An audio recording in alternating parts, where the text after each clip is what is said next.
Bonjour et bienvenue pour cette analyse approfondie. Bonjour.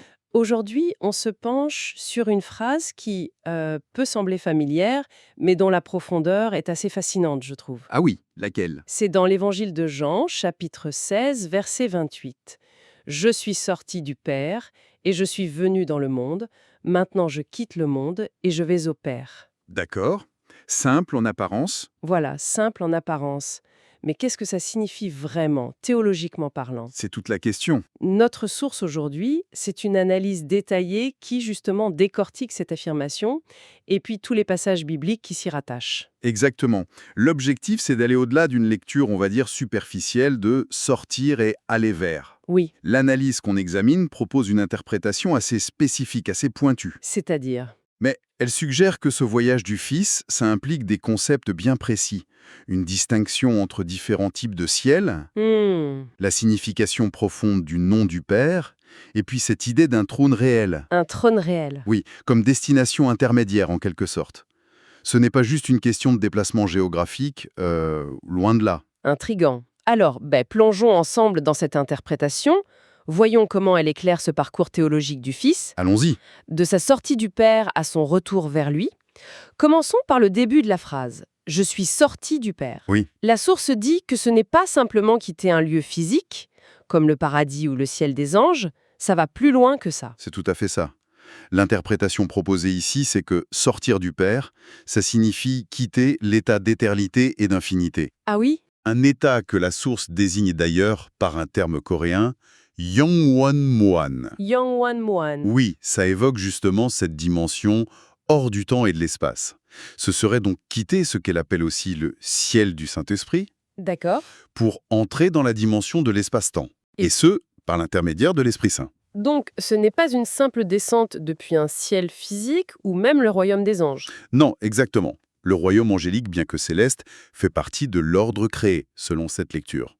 Là, on parle de quitter l'incréé, l'infini. D'accord, donc on a une première distinction vraiment clé, un ciel qui est l'état infini, propre à Dieu, et un autre ciel, celui des anges, qui est, lui, créé. C'est la thèse avancée, oui. Et le Fils sortirait du premier, C'est ça. Pour appuyer cette idée, l'analyse regarde Jean 3, verset 13. qui dit Personne n'est monté au ciel si ce n'est celui qui est descendu du ciel, le Fils de l'homme. Hmm, L'argument ici, c'est que le ciel dont descend le Fils, eh bien ce n'est pas le ciel accessible aux créatures, personne n'y est monté de lui-même, dit le texte. d'accord. C'est donc un domaine propre à Dieu, transcendant l'espace-temps. C'est de cette dimension divine infinie qu'il serait sorti. C'est vertigineux comme perspective. Bon, si sortir du Père a ce sens si profond, qu'en est-il de l'autre partie de la phrase « Je vais au Père » ? Oui, la suite logique. Si sortir signifiait quitter l'infini, est-ce que retourner, ça veut dire y replonger immédiatement, redevenir égal au Père Dieu dès qu'il quitte le monde? Eh bien, l'analyse semble dire pas si vite. Ah non. Non, et c'est un point vraiment central de cette interprétation. Selon la source, le retour au Père mentionné juste après son ministère terrestre, ça ne signifie pas une réintégration instantanée dans cet état d'infinité absolue, le Yangwan-Muhan. D'accord. Alors, quand Ce retour final complet n'interviendrait qu'après le jugement dernier. Ah. L'étape décrite ici, ce serait plutôt une ascension vers ce que la source nomme le trône réel, en coréen Shilchebojwa. Silje-Bojwa, un trône réel, et où serait-il situé ce trône Shilbojwa? Alors, selon l'analyse, pas dans l'infini, mais dans le ciel angélique, c'est-à-dire au plus haut niveau de la création céleste. D'accord, un trône réel dans le ciel créé. Mais pourquoi cette destination intermédiaire, si on peut dire? Quel serait le but? Le but serait directement lié à l'héritage du nom du Père. Le nom du Père. Oui. L'idée développée, c'est que le Fils monte à ce trône réel pour prendre possession, en quelque sorte, de l'autorité signifiée par le nom divin, mais au sein de la création. D'accord. Ce trône représenterait le siège de cette autorité déléguée sur l'univers créé. Et il y a des passages qui appuient ça, hein? On cite Jean 6.62. Et si vous voyez le Fils de l'homme monter où il était auparavant, Hmm. Où il était auparavant? selon cette lecture, ça ne renverrait pas directement à l'infini, mais plutôt à une position d'autorité préexistante en tant que verbe divin. Une autorité qu'il vient maintenant assumer d'une manière nouvelle. Comment ça, nouvelle? En tant que Fils de l'homme glorifié, sur ce trône spécifique, au sein même de l'ordre créé. D'accord. Il faut qu'on creuse cette idée du nom et du trône réel. C'est un concept qui demande à être un peu déplié. Oui, c'est central. Qu'est-ce que ce nom représente exactement dans cette perspective? Et pourquoi ce lien avec ce trône dans le ciel angélique? Bon, la source avance une thèse assez structurée. Dieu, dans son infinité, il est inaccessible directement aux créatures finies, celles qui sont liées à l'espace-temps. Logique? Donc, pour interagir avec sa création, pour y exercer son autorité, il y place son nom. Son nom.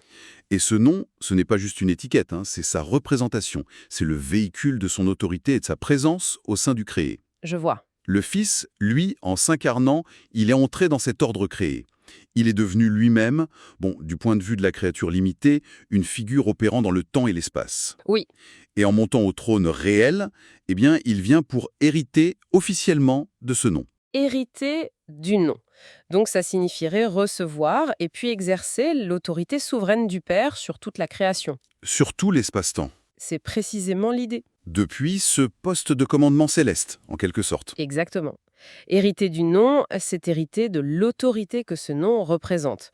Ce trône réel, le Silgéboa, ce serait le lieu d'où il exerce cette seigneurie sur l'univers. Et ça correspondrait à quel passage?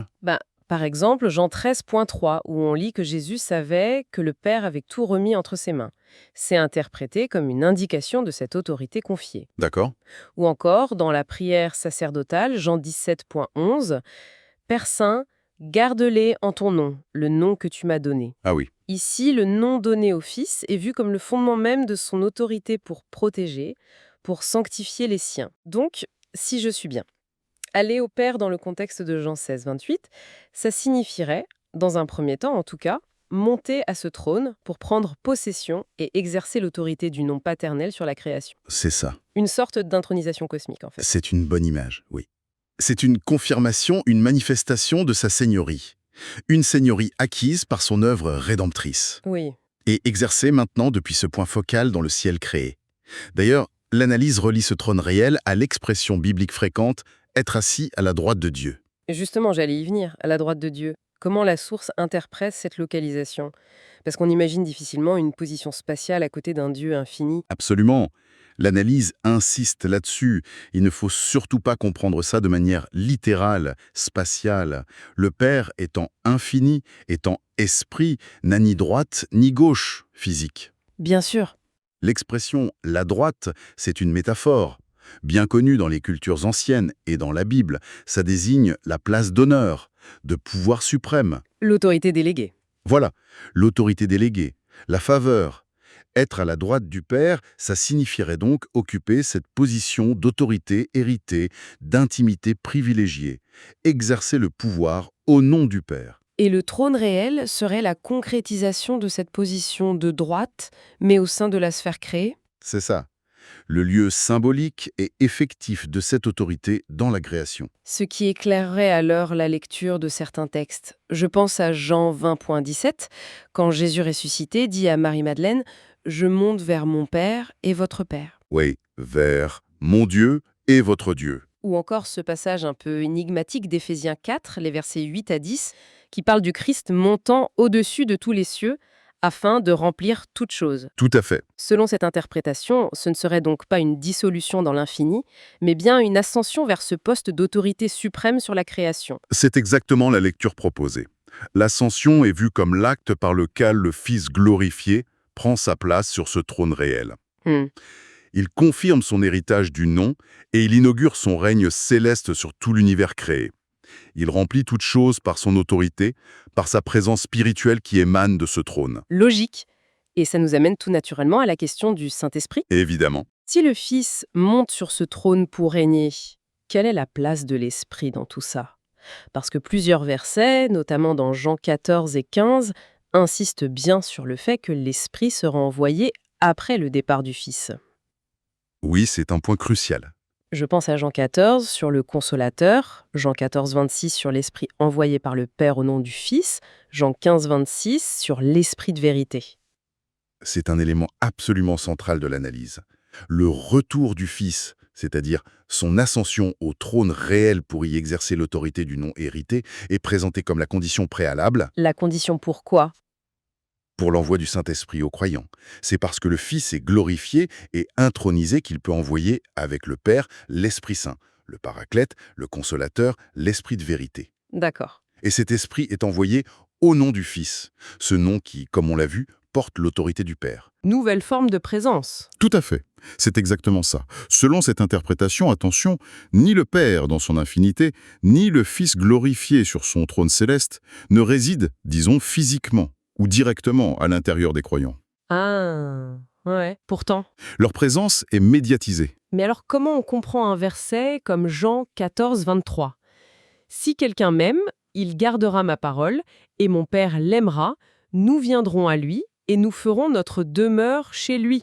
Nous viendrons, nous ferons notre demeure, ça a l'air très direct, ça. Oui, mais la source explique ce « nous » et cette demeure comme étant réalisée par l'intermédiaire du Saint-Esprit. Ah, d'accord. C'est l'Esprit Saint qui est envoyé au nom du Fils glorifié, qui porte lui-même le nom du Père. C'est cet Esprit qui constitue la présence habitante de Dieu, Père et Fils, dans le cœur du croyant.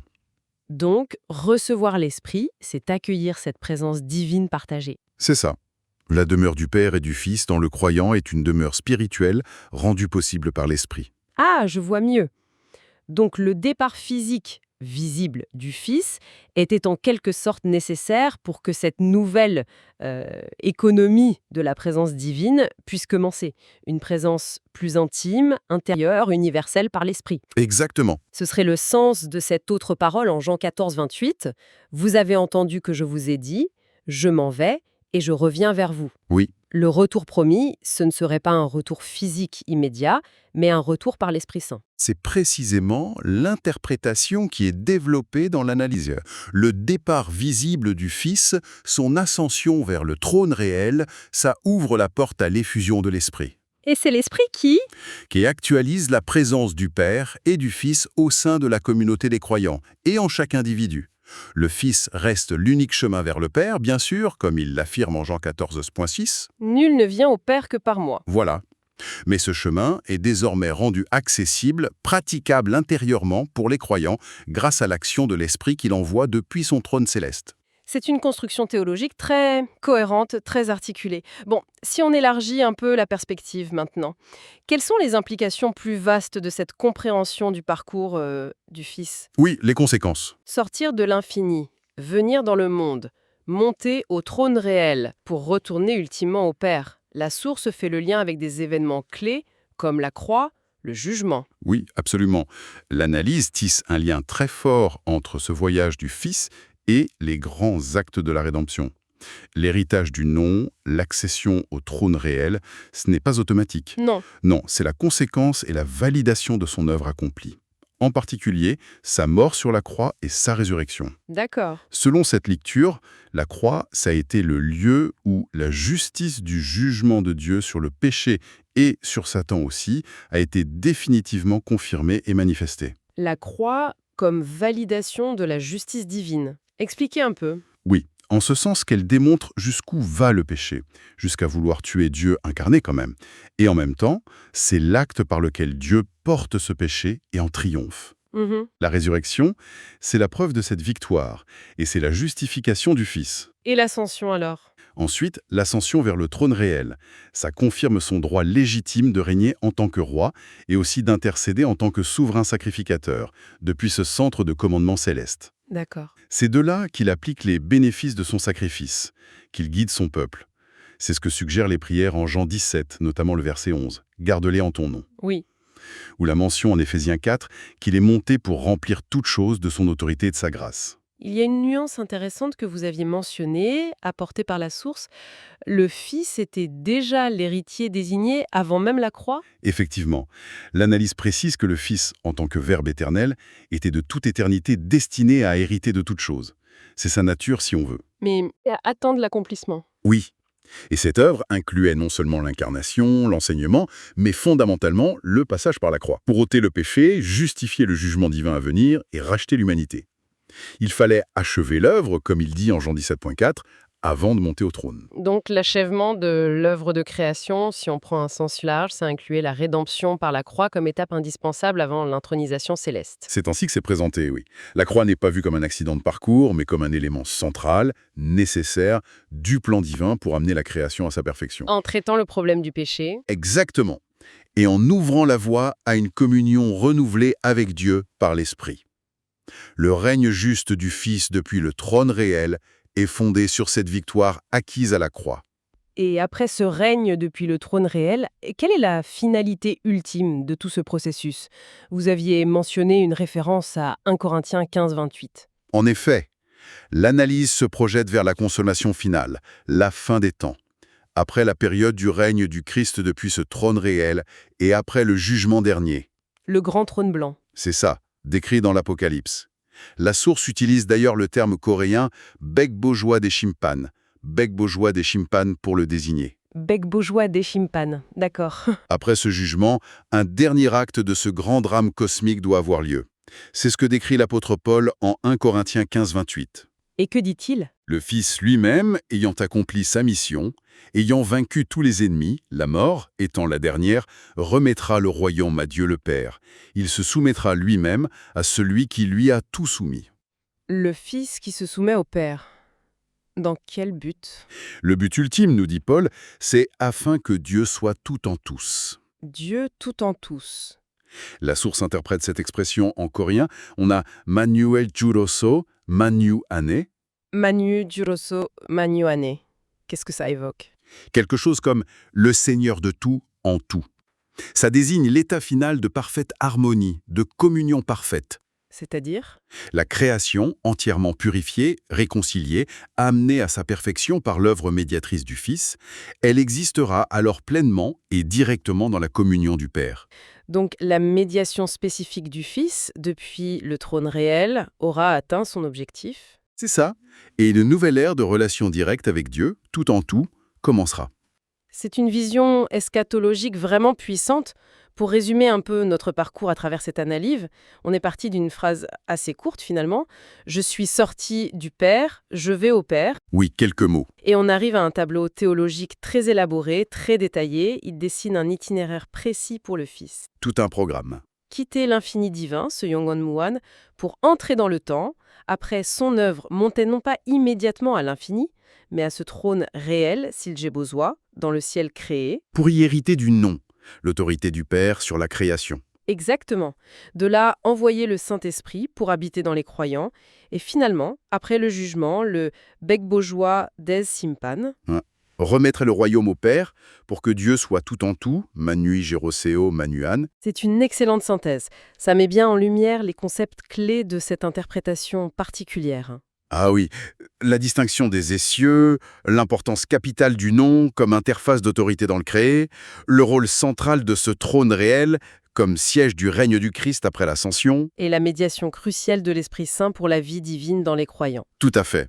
Ça montre bien que pour comprendre ces versets, du moins selon la perspective de notre source, eh bien il faut s'approprier un cadre théologique spécifique, avec ses définitions, ses articulations propres. Surtout sur la manière dont le Dieu infini interagit avec sa création finie. Oui, par l'intermédiaire du Fils et de l'Esprit. Tout ça nous laisse avec une dernière pensée, peut-être une question à méditer. Je vous écoute. La source insiste sur cette idée que le Fils, la parole éternelle, entre dans l'ordre créé, agissant de l'intérieur, si on peut dire, au point d'hériter de l'autorité du Père le nom et de régner depuis un trône réel au sein même de cet ordre créé, avant le retour final à l'unité parfaite avec le Père. Qu'est-ce que cette conception d'un Dieu qui s'implique si profondément dans la structure de sa création, jusqu'à en hériter formellement l'autorité depuis un point interne à cette création? Qu'est-ce que ça nous dit sur la valeur, sur la destinée de ce monde créé? C'est une excellente question. Comment ça façonne notre compréhension de la relation entre le Dieu transcendant et puis l'univers dans lequel on vit? Voilà une piste de réflexion, je crois, qui ouvre de vastes horizons. Absolument. Une très belle question pour conclure.